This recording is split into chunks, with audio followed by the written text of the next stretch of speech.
स्कर्दू में माहौल दोस्त और ज़लज़ला प्रूफ घर बनाने का अनोखा तजर्बा किया गया है। स्कर्दू के रिहायशी ज़कावत ने पहली बार लकड़ी और मिट्टी इस्तेमाल करके ज़लज़ला प्रूफ घर बनाया है। ऐसा घर बनाने पर ज़कावत बताते हैं कि इलाके में तमाम लोग सीमेंट वाले घर बना रहे हैं, इसलिए मैंने सोचा कि ऐसा घर बनाऊं जो न सिर्फ माहौल दोस्त हो बल्कि तारीख़ी व सकाफ़ती लिहाज से भी नज़र आए, ताकि मुकामी लोग और सयाह भी मुतासिर हो सके। ये मुझे जो है बचपन से इस तरह की कोई ना कोई कंस्ट्रक्शन करने का हमेशा से एक शौक़ रहा है। तो मैं उसको, और जब मैं अपने इर्द गिर्द जगहों पे फिरा तो मुझे वो जो हमारे सकाफती तरस के तामीर के जो फोर्ट टाइप के जो बिल्डिंगें थे, तो मुझे वो जो है ना उस पे जो है ना मेरा जहन हमेशा उस तरफ फोकस रहते थे। तो मैंने सोचा कि क्यों ना मैं ख़ुद अपनी मदद आपके तहत कोशिश करें कि इस तरह के कोई फोर्ट टाइप का जो है ना वो होटलिंग के लिए, ताकि आने वाले सियाह के लिए भी जो है ना वो इस चीज़ में जो है ना उनका जहन मरकूज़ रहे।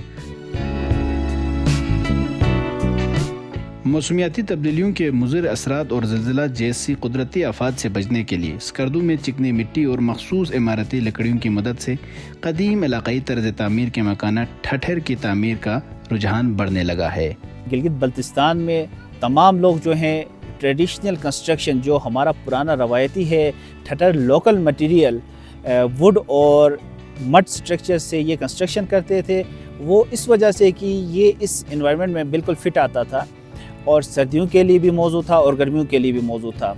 With the passage of time के साथ साथ लोगों ने जो है टूरिज़म इंडस्ट्री बूस्ट अप हो गई, जिसकी वजह से यहाँ पे लोगों ने सीमेंटेड कंस्ट्रक्शन करना स्टार्ट किया। अगर इन्वायरमेंट फ्रेंडली हम कहें तो ये जो हमारे रवायती जो कंस्ट्रक्शन थे वो हमारे बिल्कुल इन्वायरमेंट फ्रेंडली और ज़ीरो कार्बन इमिट वहाँ से होते थे। चूँकि ये जो पुराने हमारे जो स्ट्रक्चर्स हैं वो बिल्कुल इस माहौल के साथ फिट आते। अब टूरिज़म सेक्टर जितना बूस्ट अप हुआ है, इसके साथ साथ लोग जो है रिवाइवल हमारे जो पुराने स्ट्रक्चर्स की तरफ दोबारा आ रहे हैं। ये इस नई तजर्बे की रोशनी में माहिरीन बताते हैं कि ये तामीरात ज़्यादा मजबूत बनती है, जो कुदरती आफात के ख़िलाफ़ मुहाफ़िज़त फराहम करती है। इसी के साथ ये घर माहौल दोस्त भी है, जैसा कि इसकी तामीर में कार्बन ज़ीरो मवाद जैसे कि सीमेंट का बिल्कुल इस्तेमाल नहीं किया गया है। ये ज़लज़ला प्रूफ इस तरह होते हैं सर, क्योंकि इन लकड़ियों को जोड़ने में बहुत मेहनत है। इन लकड़ियों को जोड़ने में दोनों साइड के लकड़ियों में सुराख करना पड़ते हैं। उसमें जो है ना वो हार्ड किस्म के जो लकड़ होते हैं उसको उसके बीच में जो है ना उसको फंसाते हैं, कील की जगह पे वो इस्तेमाल करते हैं।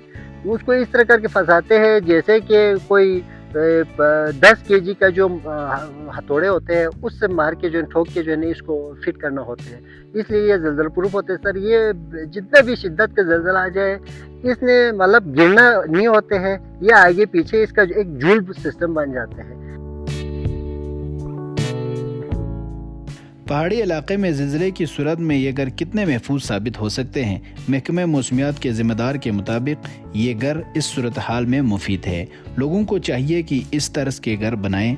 दूसरी बात ये कि हमारे यहाँ जो पुराने ज़माने में चकनी मिट्टी से और लकड़ी के ज़रिए से जो है मकान बनाया जाता था, तो उसकी वजह भी हम अगर थोड़ा सा गौर कर लें तो ये कह सकते हैं कि क्योंकि चकनी मिट्टी से जो ईंटें बनती हैं उसमें लचक ज़्यादा होती है। उसके अलावा जो यानी जो लकड़ी हम इस्तेमाल करते हैं मज़बूत किस्म की खुसूसी तौर पे, तो उनमें भी जो है कदरे लचक ज़्यादा होती है, जिसकी वजह से ये किसी हद तक यानी रेजिस्ट ज़्यादा कर सकता है एज़ कम्पेयर टू यानी आप जो अभी कंक्रीट का बन रहा है जो बिल्डिंग्स, उनके मुकाबले में पुराने मड के बज़ाहिर हमें खस्ता हाल लगता है, लेकिन उसके अंदर इतना उसका इफ़ेक्ट होता नहीं है। तो वजह यही है कि इसके अंदर रेजिस्टेंस ज़्यादा पाया जाता है। तो हम यानी दोबारा से अगर हम यानी अपने इलाके के लिहाज से, क्योंकि इलाके के लिहाज से जो है लोगों को काम करना चाहिए। इस तर्ज तामीर से जहाँ माहौलियाती तब्दीलियों में कमी की जा सकती है, वहीं कुदरती आफात से बचने में मदद फराहम करता है। इन मकानात की चौड़ाई मजबूत और दीवारों की मोटाई ज़्यादा होती है, जो इन्हें ज़लज़लों और दूसरे कुदरती आफात के ख़िलाफ़ महफूज बनाती है।